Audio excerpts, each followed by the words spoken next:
Hello and welcome to the South Carolina Lead. I'm your host, Gavin Jackson, and this episode was recorded on July 12th, 2021 from South Carolina Public Radio studios here in Columbia. Just so you know, some of the information in this podcast may have changed by the time you've heard it. Hope you didn't miss us too much. I missed you. This episode features Governor Henry McMaster sparring with the Biden administration over vaccine outreach efforts. We look at how fundraising is going in the 2022 governor's race among the top 3 candidates. And Scott Morgan looks at evictions in our state. DHEC has new insight on who is contracting and dying from COVID-19 these days, and we have more for you on the Delta variant. Additionally, we want to hear your stories, so we set up a voicemail box to hear from y'all about your life during these more certain times. Leave us a 1 to 3 minute long voicemail at 803-563-7169. Leave us your name, where you're calling from, and what's going on in your neck of the woods. How your July 4th was, how's summer going so far? Back to school is right around the corner. I don't want to talk about it. What'd you do for my birthday? Is the card in the mail? Let us know, 803-563-7169. Now for the latest in South Carolina. Currently, the spread of COVID-19 is moderate according to data from the Department of Health and Environmental Control. There have been 9,856 total deaths, and currently there are 600,027 total cases being reported in all 46 counties as of July 12th at 4 p.m. Our current percent positive rate is 4.3%, and that's the highest it's been in more than the past 30 days, folks. It's going up. Currently, 127 patients are hospitalized with COVID-19, 35 are in intensive care, and 14 are on ventilators. Our 7-day moving average for cases continues to increase and is now 301. Our weekly cases have increased for the 3rd week in a row, and we're over 2,000 for the week ending July 10th. We haven't been that high since late May. Our weekly deaths were 7. So let's keep these numbers down by getting vaccinated like our health officials are urging us, because we want to keep this under 5%, and we're creeping back up, like you heard, 4.3%. Worldwide, COVID deaths reached 4 million on July 9th, according to the World Health Organization dashboard. 604,596 Americans have died from COVID-19. And just looking at how that spread over time, it took the same amount of time, 89 days, to go from 3 million to 4 million deaths worldwide, as it did from 2 to 3 million. Despite this, global weekly mortality is at its lowest point since late October.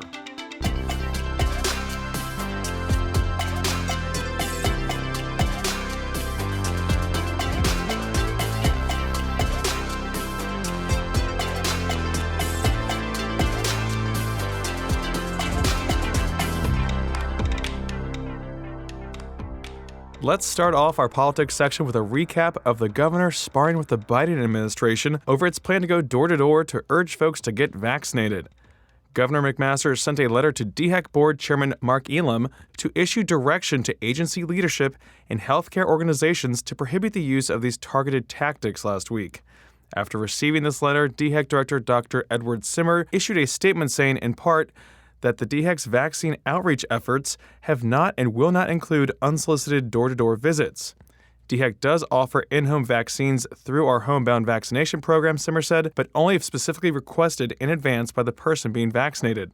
However, McMaster's letter got picked up nationally, and ABC News' Karen Travers asked Biden Press Secretary Jen Psaki this question on July 9th.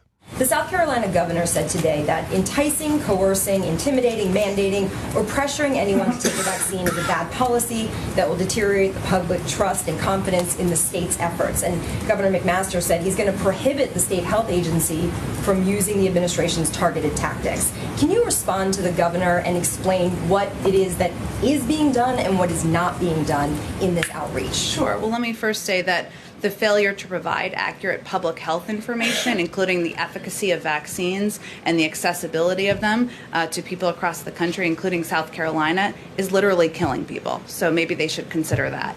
But I would say that what this is and what it is not, this is not federal employees going door to door. This is grassroots volunteers. This is members of the clergy. These are volunteers who believe that people across the country, especially in low vaccinated areas, should have accurate information, should have information about where they can get vaccinated, where they can save their own lives and their neighbors' lives and their family members' lives. That's exactly what this is. It's something that's been going on since April, and it's something where we've seen an impact in states where there are lower vaccination rates. So it is something we will continue to work with local groups to do, and it's a disservice to the country and to the people who may lose their lives, who may lose family members, to provide inaccurate disinformation at a moment where we're still fighting a pandemic. After Psaki's comments, McMaster tweeted, quote, "Unfortunately, at PressSec, we have seen that public health information and recommendations coming from Dr. Fauci and this administration are a lot like the weather in South Carolina. Wait a bit, and it will change completely," quote.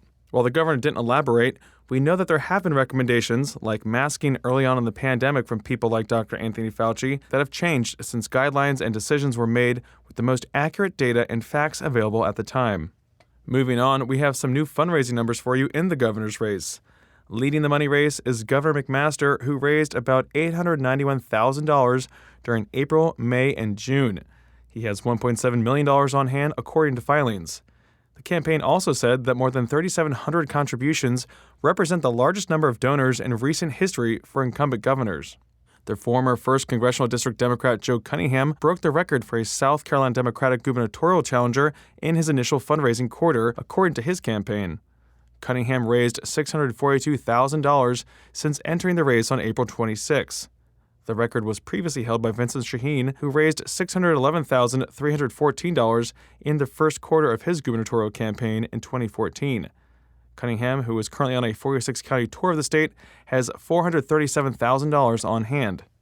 And Democratic State Senator Mia McLeod of Columbia got in the race in early June and raised $104,000 that month before the quarterly deadline. And before we go, we know that money isn't everything. See Jamie Harrison versus Lindsey Graham in 2020. However, it's critical for getting your message out there, especially during the primaries if you don't have high name recognition statewide.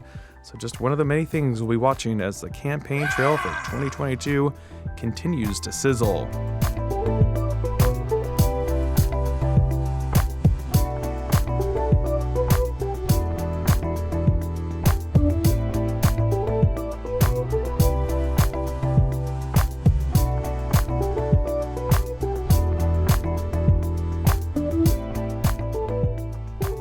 Okay, we have a brief business section for you, and while I know you're used to hearing Scott Morgan in our medical section, he is a Renaissance man, and we are bringing him to you right now in our business section. Scott is talking about evictions in our state. Federal protection to keep renters in their homes ends on August 1st, which by even conservative estimates means thousands of South Carolinians facing eviction. For social services agencies that trade in the housing sphere, business is booming and changing, and not for the better. What we've normally seen in the past is individuals. Amber Jackson is the executive director of the United Way of Lancaster County. We've never really seen children involved, but just in the month of June, we had 3 families. All 3 of those families had at least 2 children. Jackson says the sharp increase in call volume as renter protections wind down is already overwhelming one of the smallest United Way operations in the state. We were barely making it by with just the 1 to 2 calls a week, and now we're having multiple calls a day, and it's just beyond any of our capacity. We're a 2-person office, like it's just myself and our admin, which is why we depend so heavily on our partner agencies. This office's main partner is Hope of Lancaster, a soup-to-nuts nonprofit agency that, among other services, helps clients pay their rent. When I asked Hope's executive director, Becca Clausen, if she's seeing an uptick in calls too, she said, "Oh, are you kidding?" If you want that translated into real numbers, pay attention. In January, we spent about $30,000 on just rent. In February and March, people got relief from tax returns and additional stimulus checks. Clausen says Hope's monthly payouts and rent assistance got as low as $5,000. But then came April and May after all that money was spent. And then, 1 week in late June, Clausen walked past her social worker's office. And she looked completely despondent, like she didn't know what to do, and she was just kind of staring into space. Her name's Crystal. I said, "Crystal, are you okay?" And she said, "I just did the math." And she said, "I have $30,000 sitting here." And she said, "And this is this week." An 11th-hour decision extended the moratorium another month, so Hope didn't have to pay out all that money to rent assistance. But for an agency financed by donations and CARES money that isn't coming around again, the specter of a $100,000 month looms large now that there's not likely to be another 11th hour. But even if Hope tried to pay it all out, not all of that money would have made it anyway. Amber Jackson has watched it play out for Hope like this. They've usually been able to call those landlords and say, hey, we're going to help this person in this emergency situation. We want to pay this portion of their rent. And the landlords are saying, we don't want your money. Jackson and Clausen are sympathetic to the needs of landlords to collect rent. Beyond business revenue, small landlords in places like Lancaster tend to have mortgages to pay on properties they rent, and they're due 18 months' worth of back rent. So both women caution against seeing landlords as the bad guy. That said, neither can figure out who evicting landlords expect to rent their units to. They're seeing a light at the end of the tunnel for them because they can now renovate their properties and get some renters in that can actually pay. My question is, I'm not sure where they think these magic renters are coming from, because most renters who are being evicted are evicted because they don't have the money to pay. And so I don't see this big pool of people out there with all this huge fat bank account that's waiting to rent from them. For a sense of scale of what could come to Lancaster, just 2 landlords among several who've got eviction filings pending in the county's magistrate court have 36 cases in the queue. Clausen estimates that to mean about 100 people, including children. And with all neighboring county shelters and agencies already past what they can handle, neither Amber Jackson nor Becca Clausen have anywhere to send people who are about to lose their homes. Thanks, Scott. You can find that report and more at southcarolinapublicradio.org.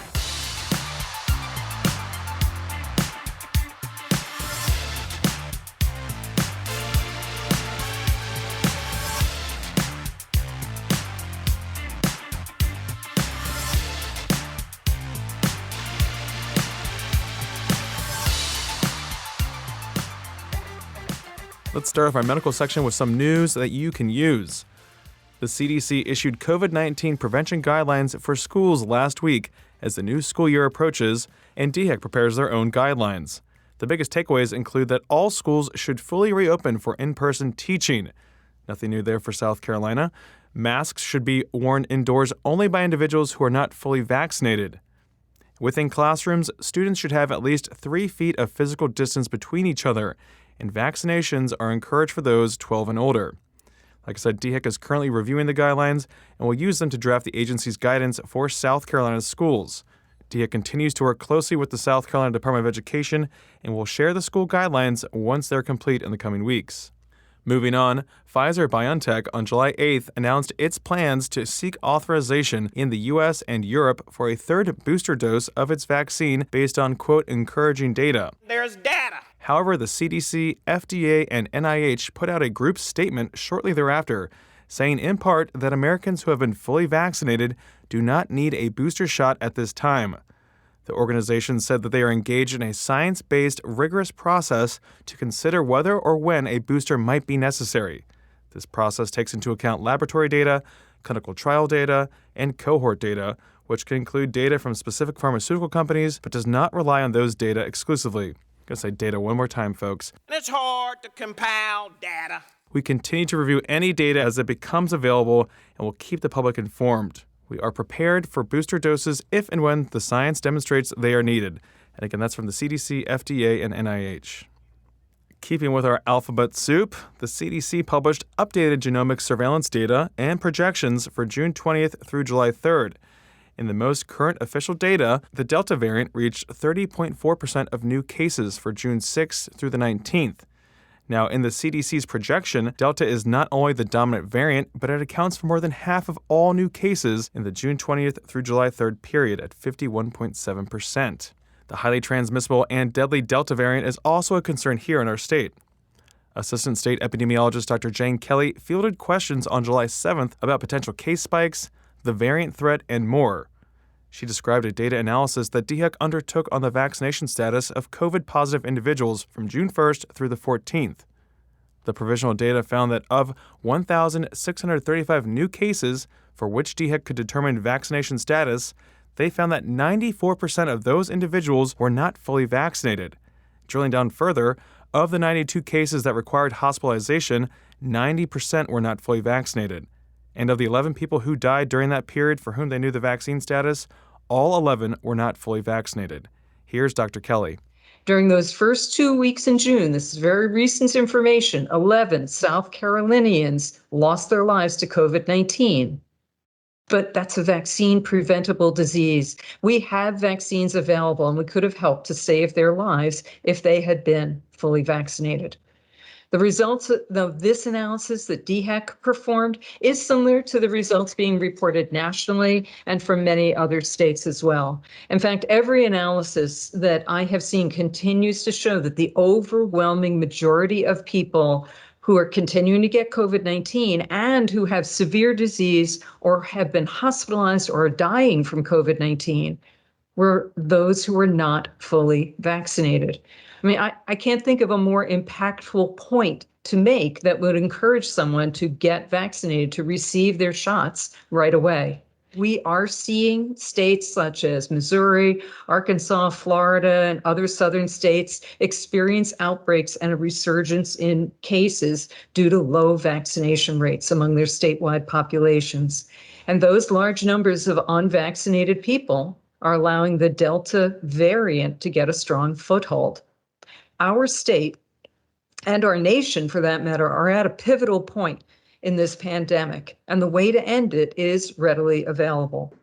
Now, it's still too early to tell how big of a case spike we'll see from the July 4th weekend, since we're still in the 14-day incubation period. Dr. Kelly said that in recent weeks, we have seen cases increase slightly, and that's likely due to the Delta variant, the broader movement of individuals and activities, and of course, with only 43% of our eligible population fully vaccinated, that's a big issue right there. In fact, we are one of 12 states at high risk of outbreaks due to the low number of folks fully vaccinated here, which has Dr. Kelly fearing that trouble could be around the corner. It is a big concern. I know I just finished saying we are reporting 10 cases of the Delta variant in South Carolina, but we know that there have to be more cases than that out there. We know that in the nation as a whole, right now, more than half of the new cases are the Delta variant. Do you remember months ago how concerned we were about the Alpha variant when the Alpha variant first started to spread in the U.S. because it was more transmissible? Well, the Delta variant is even more transmissible than Alpha is. Right now, for example, Missouri is having a frightening surge in COVID-19 cases, overwhelming some of their hospital systems, and 96% of those new cases are Delta variant. We don't want that happening here. We need to increase our statewide vaccination rates. DHEC encourages you to get vaccinated, and as we've noted in several reports on this podcast, the benefits from these safe and effective vaccines far outweigh incredibly rare side effects associated with them.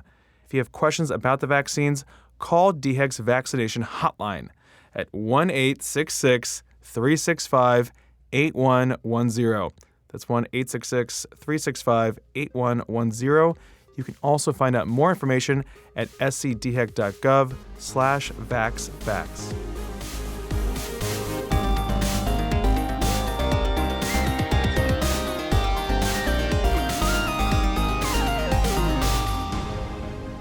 Welcome to the Wind Down section, our little break from the news. We talk about life during the pandemic and want to hear your stories as well. So tell us your stories, but only up to 3 minutes because that's when they get cut off. It's not June anymore, Gavin. It's not June anymore, so I know you're not really forced to call, but it's July, which is also a good time to call. It's the middle of the year. It's getting really hot. Oh yeah. That's all you got? That's all I got. That's all you got for July? I'm kind of blanking. It's your birthday month. Birthday month, which is over, so I'm always dreading this part of the year, especially when I was a younger kid, because that meant back to school was right around the corner. I was just in Target. They're already putting the displays up. You're the only 30-something millennial that I know who still gets stressed. Super triggered. I still get triggered. I love school supplies. I love office supplies, but when I see him in stores, I get worried. Oh, he goes into a fugue state and starts frothing. I don't want to make light of PTSD, but anyway, let us know what this time of year means to you. It's a special time of year. If you're celebrating Christmas in July, what did you get us? 803-563-7169. Anything else that's going on in your world, we want to hear from you. If you're thinking, oh, do I want to call? Do it right now. Pick up the phone. Pull the car over and just let it out. Really feels, just let it out for the lead. This sounds like pledge pitch to me right here. Oh, well, I just did some pledge spots last Yeah. week. No mustache. I think that's why they called me back this year. I think that's a detriment. Anyway, Gavin, we have a call, baby. I'm sure the mustache didn't sell. Anyway, we got a call? We got a call? I see mustache, I see money. Someone did call in and let it out for the lead, babe. Perfect. So let's roll it. Hit it. Hi, Gavin and AT. This is Victoria from Northeast Columbia. Happy birthday to Gavin. I'm also having a birthday this week, so it's exciting. It's celebrating. Just to check in with you guys, we have been, after getting vaccination all done in April, we went to our first trip to Chattanooga, Tennessee, to see my in-laws, and that was over Mother's Day, so that was just awesome. A year and a half not seeing them is just horrible. We're planning more trips this year and able to socialize with our vaccinated friends in person, so just having fun with that. We're still wearing a mask in public. I'll continue wearing them because of pollen, so keep up the good work and take care and have a great summer. Bye. Victoria, thanks for the birthday wish, and happy birthday to you, too.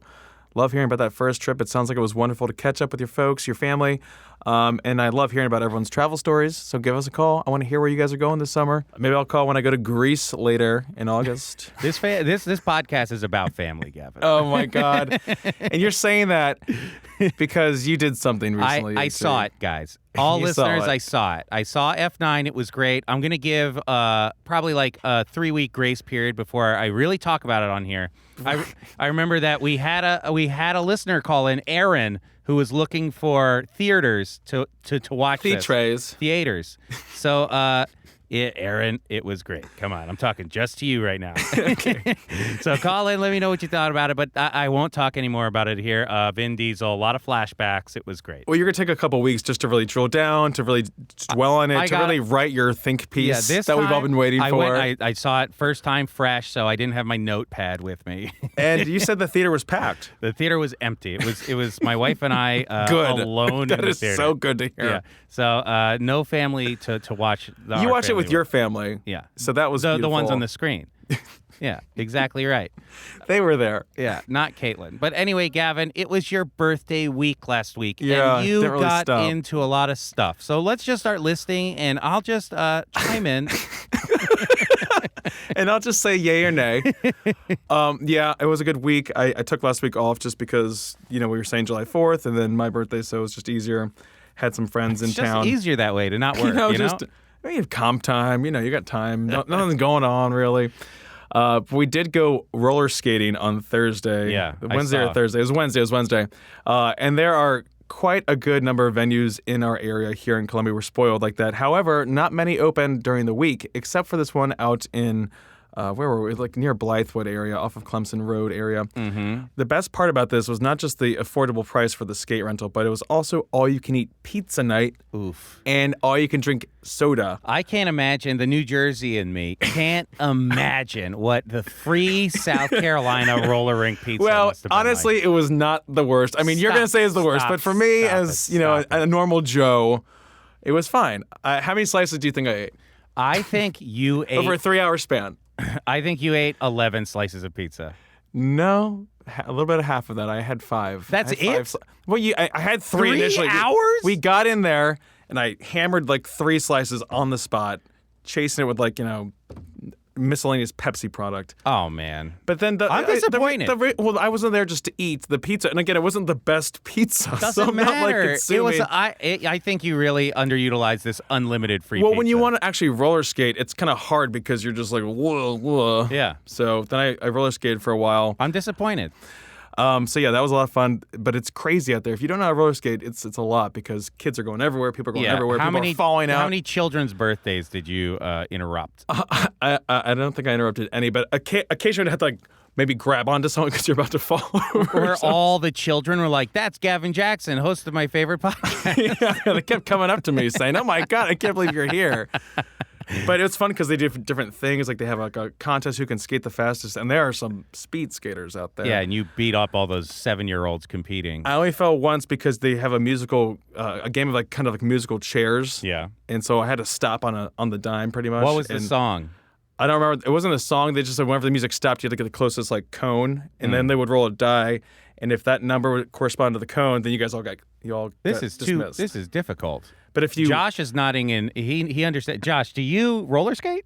I used to go to roller skating as a kid in elementary school in Spartanburg. Yeah. And they played the exact same game. Oh, yeah. And this had to have been like at least 15 years ago. And I will say the last time I was at the roller rink and we did play a game, all they did was line everybody up in the middle of the rink and they'd count like 6 over or 3 over and you would win a prize. I won a quarter that time. Good job. This time I didn't win it. What else did you do? Then we went down to Charleston, James Island, see my parents. Yeah. And had a few people down there, full house. We did some karaoke. Karaoke, at home. yeah. It was character karaoke. Jamie Lovegrove's girlfriend, Allie, came up with this brilliant idea. 'Cause I didn't want me alligator to friends Mealligator. on the Insta world. And because I didn't want to do like a theme party, because I just think themes are they're Your they're theme a little was much. karaoke. I'll say that. But it was like, dress up if you want to. I'm like, if you have something laying around, just do it. Don't go out and buy anything. But dress up like the person who's singing the song, right? Mm-hmm. This all was happening in the kitchen, right? This was the kitchen. My stepmother secluded us just to the kitchen area. Yeah. There were thoughts of coming down the stairs and the living room, but she didn't want that. So we did. The kitchen was fine. It's a very big kitchen. You've seen it. It's like it's her birthday, not yours, Well,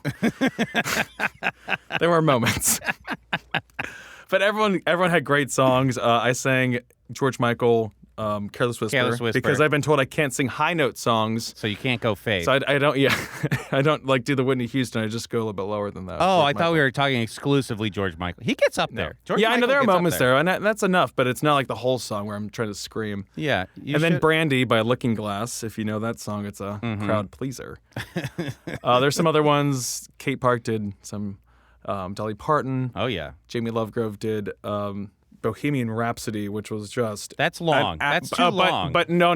The crowd was eating it up. So it was a lot of fun. We went to the beach. We had a great day on Saturday, going to the beach and going out. So it was nice. I got a birthday present from my father. Yeah?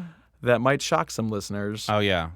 It's a microwave. Oh, no. You can't virtue signal anymore. I haven't had a microwave since I've moved to South Carolina, and that's been 10 years. And everyone's like, what? I'm like... I don't know. Like, what do I need a microwave? What do you microwave, AT? What do I reheat leftovers in it. Yeah, and I do it in different ways. Like sometimes I'll heat some components up in the microwave, others in toaster ovens. Yeah. So I'm all over the case.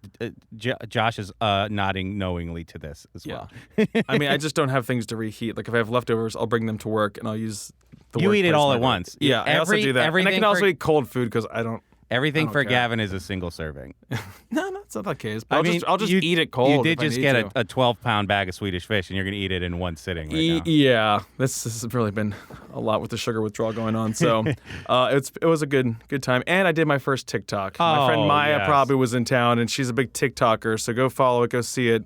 It was based on the Lady Gaga interview where she's talking about no sleep. I think you go to http/ yeah, the TikTok. TikTok.org, I think. They're a lot of work, and that's my big thing. Like I watch them. I watch the ones that make their way onto Instagram stories, but I'm not going to be creating TikTok content. I'm sorry to our leaders out there who want more social media content. We just can't. Those can't do TikTok. middle schoolers that you skated with are going to be heartbroken over this news, Gavin. Yeah, another reason they didn't know that we exist. Apologize to them and say goodbye to all the listeners, please. Goodbye. Thank you. And you're sorry. Thanks for listening to the pod, y'all. Show us your appreciation by leaving us a review or voicemail like you heard Victoria do at 803-563-7169. And you can stay up to date with the latest news on scetv.org and southcarolinapublicradio.org. And don't forget to support your local newspapers. For the South Carolina Lead, I'm Gavin Jackson. Be well, South Carolina. Okay, Gavin, imagine this. Orbs. Imagine they're right next to you. What would you say to them?